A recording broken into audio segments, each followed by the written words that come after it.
Hello అండి, అందరికీ నమస్కారం. జనరల్గా అంటే చాలా గ్యాప్ వచ్చింది కదా.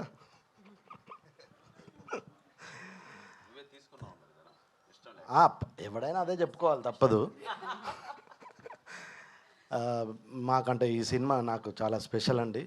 ఎందుకు స్పెషల్ అంటే తాతినేని సత్య గారు, మేము అప్పట్లో నేను ఇండస్ట్రీ ట్రై చేసే రోజుల్లో మహాత్మా, భీమిల్ కబడ్డీ జట్టు అలా మొదలైంది. ఇప్పటివరకు చూసుకోలే.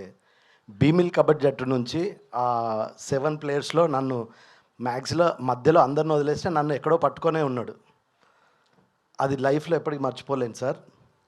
తర్వాత మేడం, మీతో వర్క్ చేసిన ఎక్స్పీరియన్స్ చాలా, అంటే చాలామందికి తెలియదు. అలాంటి టైంలో తను వచ్చి షూటింగ్ చేయడం చాలా గొప్ప విషయం. నాకు తెలిసి ఇండియాలో ఏ అమ్మాయి అలా అంటే ప్రెగ్నెన్సీ ఉన్నప్పుడు షూటింగ్ చేయడం అనేది ఎవరికి తెలియని విషయం. ఒక డైరెక్టర్కి, ప్రొడ్యూసర్కి, హీరోయిన్ తప్ప ఎవరికి తెలియదు. నాకు తర్వాత తెలిసింది. నేను అంటే మీకు ఏం చెప్పినా తక్కువే మేడం ఆ విషయంలో. తర్వాత సార్ నా ఎవరన్నో మోదరా నా ఎవరన్నో చూడండి చాట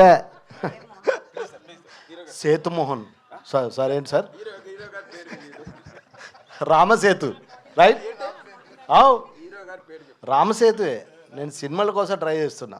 అయితే సార్, యాక్చువల్లీ మలయాళం సినిమాలకు చాలా, నేనే కాదు సార్, అందరు పెద్ద ఫ్యాన్సే, అందులో నేను ఒకరిని. అలాంటిది ఫస్ట్ టైం మీతో సినిమా చేయడం చాలా హ్యాపీగా ఫీల్ అవుతున్నా. ప్రొడ్యూసర్ గారు, థ్యాంక్ యూ సార్. నాకు మంచి డబ్బులు ఇచ్చి, మంచి క్యారెక్టర్ ఇచ్చి, నన్ను భరించి. అంటే గ్యాప్ వచ్చింది, దీంతో మళ్ళీ స్టార్ట్ అవుతుంది. Thank you very much.